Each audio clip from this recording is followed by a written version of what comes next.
We're going to now take a look at some herbaceous and woody perennials for 2010, and joining me now is Cindy Townsend. Hey. Cindy, you have a wonderful collection pulled out here for us today. I get so excited when I get to pull stuff together and talk about what's new, and today I want to hit on what's new and what's tried and true. Okay. And that way we can combine it up a little bit and keep it real exciting. Absolutely. And we start with some evergreens, which We're is great. starting with tried and true here, because the Plum U is relatively new and kind of new for our customer base, but it's not exactly new to the trade. But what I like about this is Cephalotaxis, not taxus, so it's Plum U, not regular standard U. Right.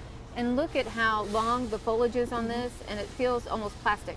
And you might look at it and think it's sharp, but it's not. It's real soft. And soft. here we were blessed with new growth trying to come out, and it'll be nice and even softer and a little bit chartreusey, a little bit lighter color. And we have this upright form, but you also have a nice spreading U. Yeah, isn't this great? And it's even showing us a little bit of the flower on it.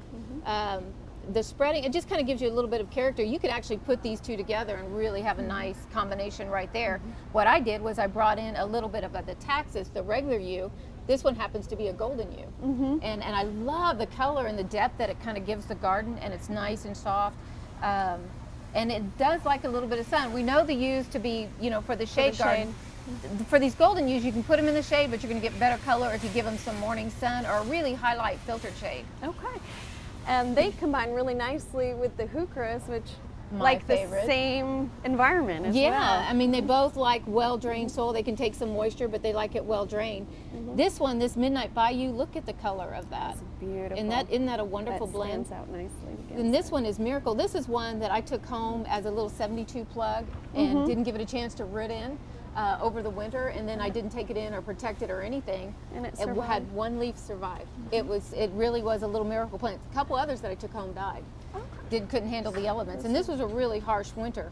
And then you've got a mixture of the golds and reds in this one, and it's getting ready to show itself. This is old foliage right here. And we have such a diversity of the heucheras. There's a nice golden one up here. This is beautiful. What was this cultivar? This one is Electric Lime. This is another new story. This one was new last year. I got some plugs of this last year, and I took 3 of these home. They all did great over the winter and showed themselves really well. And I really like this electric color that helps set off, like your reds. This happens to be a hardy geranium that we're getting good reds out of. We've got Cheryl's Shadow, and then we've got Hocus Pocus. And the difference in these two is one's more serrated. They both get kind of those pink flowers, but isn't it a great combination? Because you really could put your geraniums with your heucheras. And these will be kind of sprawly and kind of free-forming. They'll kind of just kind of make their way and meander through the garden, whereas the heucheras make their little mound and kind of stay put. And you have another tried and true down here with the leopard plant. I love these plants. I love the Ligularia. The leopard plant, the genus for that is Ligularia, and these spots are supposed to be here. That's why it gives it the name the leopard plant. It forms a nice big mound in the garden, and then it blooms in the fall. So you've got this foliage to look at all through the year, and that's a real nice feature. Absolutely. But then you get really nice big yellow daisy flowers also, and I love that. And next to it, we've got the newer version of that. This one is Osiris Cafe Norai, and this one has a real etched leaf or a kind of a frilly leaf. And nice coloration as well. Yeah, it gives you those dark tones again, and then it still gets that yellow daisy flower in the fall. So I really like that. You have one of your hydrangeas down in here. Yeah, we're all familiar, or hopefully all familiar with Endless Summer hydrangea. This one is called Twist and Shout, and the difference with this one is it's a lace cap. Okay. Now the pH will also determine whether it's going to be blue or pink. The difference in this is one is a mop head or a round one, and then the other one is lace cap. It's more It's flat. with the small closed buds in the center. Then right here we have Columbine, and Columbine is a grandma's favorite. It's a flower that's been around for years. We can see the flower color. Maybe that is a little bit more familiar to you. Now this one is Denver Gold, and the difference with this one, the new of this one, is it gets up to a 3-inch flower instead of like a 1 or 2-inch flower, and it's yellow. Spectacular. Well, and it's a little bit more heat tolerant, so it blooms better and longer and will repeat bloom. Excellent. Isn't that great? You have some Oklahoma proven plants up here, the Helleborus. I love the Helleborus. I do too. Oh my gosh, and mine at home are blooming like little bouquets. And the neat thing about the Helleborus is it's got the evergreen foliage and it forms that really nice, almost holly looking Yeah. mound. Yeah. But then when it starts to bloom and it forms that bouquet, go ahead and cut back all that old foliage so that the bouquet kind of comes up. Yeah, we demonstrated that recently on the show, and it really makes the flowers stand out so It does, beautifully. doesn't it? Like they're in a vase. And then the new growth of the new foliage that comes in is really nice and fresh and looks a whole lot better. Yeah. And then for this, I want to show you, this one is Onyx Odyssey. Let me just point this one out to you. This is a double of the dark red or almost black. Isn't that beautiful? Is beautiful. And that's the neat thing about the Helleborus, and what they're doing with the Helleborus is they're developing all these different colors. This one is splashdown strain, and see all the little The little speckles. the polka dots of color. And this one comes in different colors. So this is a lot of fun, and I really like the Helleborus. Then right next to it, let's back that Helleborus up with a new Digitalis. Isn't this beautiful? That is The very great- upright. Yeah, and the great thing, this one gets tall, so you really do want to put it towards the back of the garden, even back behind your hydrangeas a little bit maybe. The beauty in this one is the flowers, instead of facing down, face up. And look at you and say, here I am. And then I would still take them in as cut flowers, to be honest with certainly. you. Certainly. So I really like this one, and I'm excited about it. And that one's called Candy Mountain. We have some dicentra in the front. We all are familiar with bleeding heart. Yeah, and this is the fern leaf bleeding heart, not the old-fashioned bleeding heart.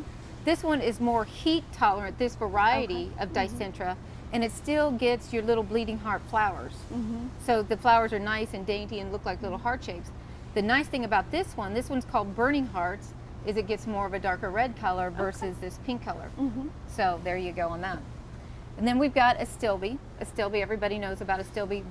The series that I like to carry in Astilbe is called Vision, so Vision series.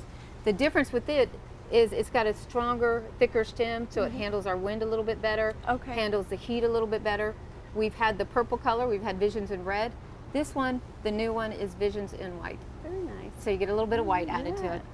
Then right next to here, look at this one. This one's called Heart Attack. It's a dianthus. That is Sweet a William. gorgeous flower. Isn't that amazing? And the upright, how it stands up above the foliage, very pretty. Spring bloomer, and I just really love the color of this. We've been kind of waiting for this. I saw it in the catalogs, so I started waiting. I can't wait till it blooms. I want to see if it's got that real depth of color to it. Absolutely, and the colors carried out in the stems as well. Oh, isn't that nice? And this dianthus here, this is, it can take a little bit more sun and is a little bit more heat tolerant. The difference with this dianthus is it's bred for the scent, it's bred for the aroma, but they still got a really pretty flower Very out of pretty. it. It's still a double. Nice foliage. Look, this one is Passion. Beautiful. Passion bed. first. Isn't that great? Very nice. Now, before we get too far out of the shade, I wanted to talk about this Ito Peony. Look at this flower. That is absolutely gorgeous. And as this plant matures, the flowers are supposed to be able to go up to 5 to 7 inches in diameter. Magnificent. And they're supposed to be able to, we haven't proven that yet, so here we're talking about new plants. This is new, but it's been marketed to be able to rebloom in the garden. We'll have to give that one a try in the Yeah, garden and see I how can't it wait. performs. You have another hydrangea here, Incredible. And this is part of, we've all heard of the Annabelle hydrangea, and that's a beautiful, good performing hydrangea. They've come up with Incredible, and look at the size that this bloom is supposed to be on here, 12 inches. That's magnificent. 12 inches in diameter, big white blooms, and the weight of the bloom isn't supposed to pull the shrub down. Oh, The a lot stems of are times supposed we to be see that.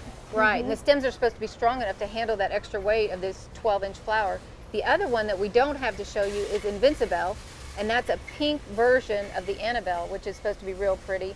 And there's going to be proceeds from that, $1 per plant That's sold, right. to go to the That's Breast right. Cancer Society. Wonderful. We haven't got it in yet. It's in big demand. It should be here this week. It's a great cause. Let's take a quick look at some of our sun perennials that we have down here.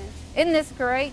Now this one is May-Night Salvia, and May-Night Salvia has been around. It was actually a proven perennial plant of the year one year. And this is one of your first blooming salvias. Next to it is the Caradona, and the Caradona has a purple stem, which I think is great.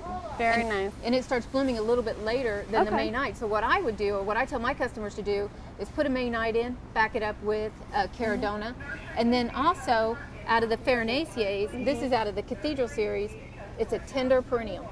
So if it's in a nice warm location, it'll probably go ahead and come back for you. You combine these all to get sort of a continuous color. Yeah, that nice big flush of color. I really love these plants up top. They're absolutely beautiful. I love the verbascums, and what I love about them is the uniqueness in color. Yeah. So you've got a spiky flower that kind of shoots its way up in the garden, and then this unique antique look to it I think is really, really nice. Jackie's been around for a while. Summer Sorbet's been around for a little while. This one is blue Pixie. Look at the color, and it just matches so wonderfully. You could put all three of these together. They're so soft, very delicate. Isn't that nice? And this new one. This one is really unusual. It kind of breaks the mold. It's got the spikiness to it, but it's so low and so dwarfed that you really can't tell how spiky the flower really is. But I love the color of that. All right. Well, Cindy, thank you so much for sharing these perennials with us. Thank you.